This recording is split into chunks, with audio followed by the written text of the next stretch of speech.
لو فاكرين إن عصر الطرف والبذخ في مصر بدأ حديثاً، لا، تعالوا نرجع أكتر من 1000 سنة.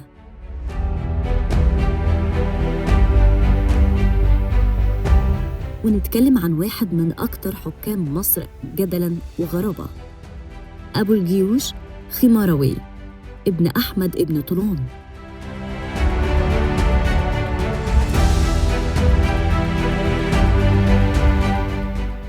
خيماروي اتولد سنة 250 هجرية، وهو ابن مؤسس الدولة الطولونية في مصر الأمير أحمد ابن طولون.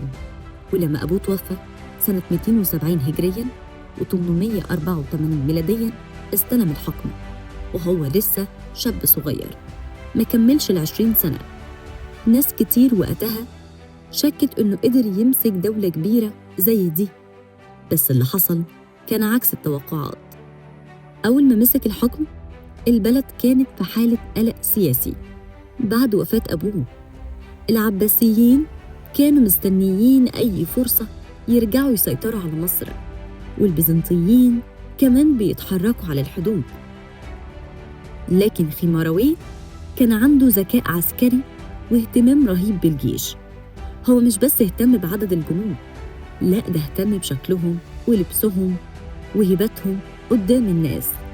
عمل فرقة خاصة اسمها المختارة تكون الحرس الشخصي ليه، وكان مهتم إن الجيش يبقى منظم وقوي، عشان كده اتلقب بأبو الجيوش. وخاض معارك مع العباسيين قدر بعدها يثبت حكمه بل ويوسع نفوذ الدولة. في عهده الدولة الطولونية امتدت من برقة في ليبيا غرباً لحد نهر الفرات شرقاً، ومن آسيا الصغرى شمالاً لحد النوبة جنوباً. يعني تقريباً نص المنطقة كانت تحت حكمه، ومصر كانت قلب الإمبراطورية دي. لما الخليفة العباسي المعتض على الله توفى وجي بعده المعتض بالله، خيماروي اختار طريق مختلف. بدل ما يدخل في حرب جديدة قرر يلعب سياسة، بعت هدايا ضخمة وعطايا للخليفة الجديد عشان يميل للسلم. وبالفعل حصل اتفاق، واعترف العباسيين بحكم خيماروي وأبنائه لمدة 30 سنة. لكن خيماروي حب يثبت العلاقة أكتر، فطلب إن بنته أسماء المعروفة بلقب قطر الندى تتجوز ابن الخليفة ولي العهد. المفاجأة، الخليفة نفسه طلب يتجوزها، والمهر كان 1,000,000 درهم، رقم خرافي بمقياس الزمن ده. وهنا بدأنا نحكي عن أغرب وأضخم زفاف في التاريخ الإسلامي. خيماروي قرر إن بنته تتجوز بطريقة تخلي الدنيا كلها تتكلم عنها. فتح خزائن مصر على البحري، ووكل تجهيز العروس لرجل اسمه ابن الجصاص. الزفاف استمر شهور، ومصر كانت كلها في احتفال، البيوت متزينة والأغاني في الشوارع، ويا حنة يا حنة يا قطر الندى.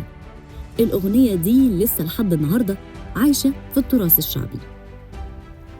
وفي فيديو كامل تقدروا ترجعوا للقناة تشوفوا فيه قصة قطر الندى.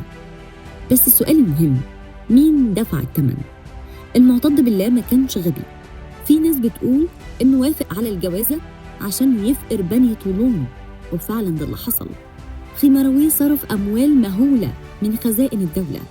غير كده كمان كان ملزم يدفع كل سنة 300,000 دينار ذهبي للخلافة العباسية كنوع من الاعتراف الرسمي. يعني الدولة بقت بتتزف بفلوس بشكل مستمر. وعلى قد ما عصره كان فيه قوة عسكرية، كان فيه كمان فساد وإسراف رهيب. الخزائن اللي كانت مليانة أيام أحمد ابن طولون بدأت تفضى.